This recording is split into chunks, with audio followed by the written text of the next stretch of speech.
Alfonso Williams. Okay. Pleasure to meet you, sir. So can you tell me, let me see how we want to start this. Can you tell me what got you interested in Taekwondo? I was in other martial arts in previous years. Okay. And I had stopped training, and I used to be in car sales. I sold my instructor's wife a car. She was talking about her husband and his Taekwondo class. And I'm like, okay. And she kept talking about it. And then she said it was super affordable. And I was like, well, how affordable? She said $30 a month. I'm in. Sign me up. That's right.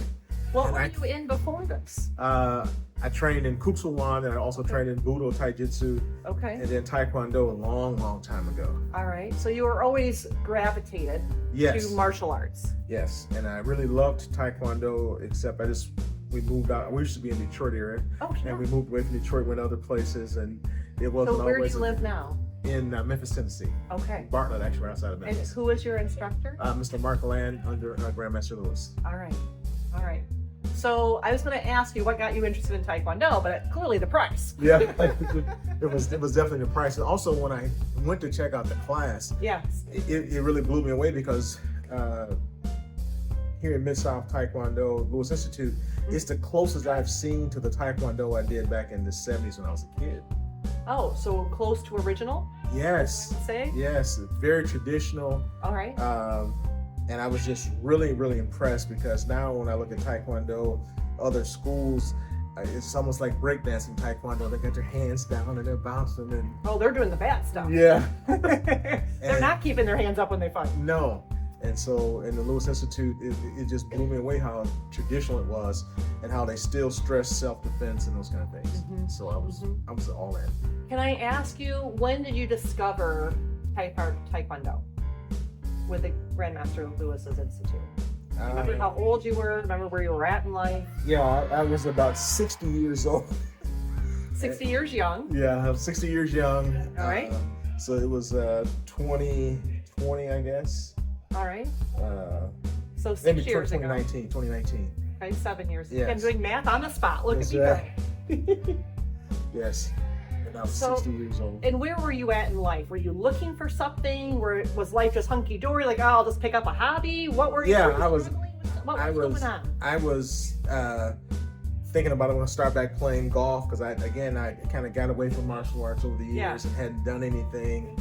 And I was probably we moved to Memphis in 2013, 2014. I kind of got away from my Kuk Sool training because there was no Kuk Sool instructors in Memphis. Yeah. So I kind of gave up on martial arts. You're forced to stop. Yeah. So I was like, okay, this is over. Then I discovered Lewis Institute Taekwondo Mid-South. I was like, okay, I'm in. And I went, and it just blew me away how traditional it was. And, he's special. Yeah. And then when I met Grandmaster Lewis, he told me the first day I ever said, I don't care how many black belts you got in other classes. Everybody starts as a white belt here. I'm like, okay, no problem. I just have to say, I love that whenever everybody channels Grandmaster Lewis, they always get the same impression. I don't care.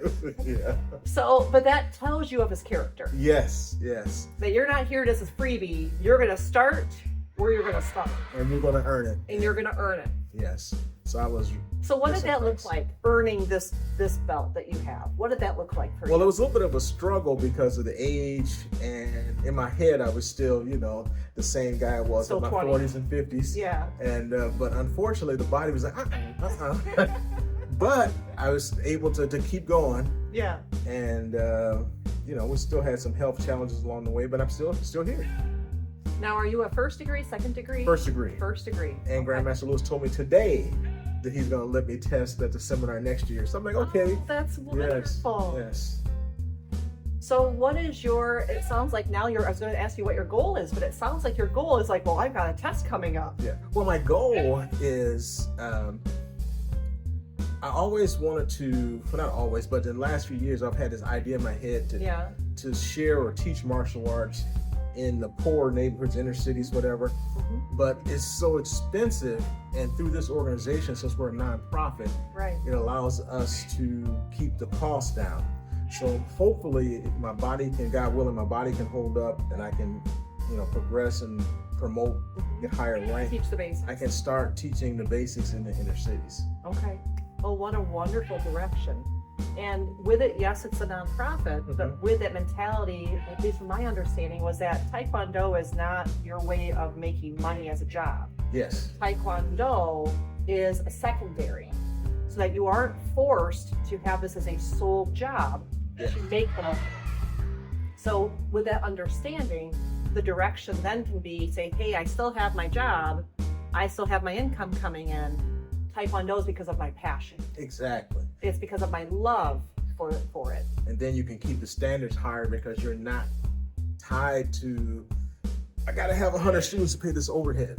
Or I'm not selling a belt. Yes. As they used to say. Yes. So I'm just all in on this organization. Yeah, it's a wonderful place. It is. Now, with that direction, that mindset that I always kind of chuckle with watching some of my instructors as they age and I age, that going, well, I can't do that kick anymore. Well, I can't do that. Well, what's the point? Well, the point is the knowledge. You can't change your knowledge. Thank God. You only can grow. And even the instructors become the students in that mindset. Exactly. And if that's the instance, that you're going to have students of your own that are rising up that can demonstrate those moves that you can't. Exactly. That's what I'm hoping for, God willing. But it's a starting point. Yes, it's a starting point. And again, nobody can get to those advanced techniques unless they have good basics. Correct. So Good basics. even though I'm getting older, I thank God I can still show and demonstrate the basics. So as they get the basics down pat, then they can worry about jumping, spinning, flipping, and well, and like any young person or anybody that's learning martial arts, that's what draws their attention, is the fun, the dynamic, the backs, the flip, the this. It's not, I have to do this again, I have to do that again, but even having that perspective of, wait, forms are actually showing you, are demonstrating, they're actually invisible opponents when you do forms. Those kind of basics a lot of people miss until they get to the older belts. Yes, because they don't stick around or nobody explains it to them. They don't explain it. So yeah, a long time ago, I was told that when you're doing the forms, each move in the form, you should try to envision what the masters are telling you and try to come up with several variations or techniques from that technique. Yeah. Like the technique may look like a down block, but it may actually be a throw. Right. And so with that mentality, I've never got tired of the forms.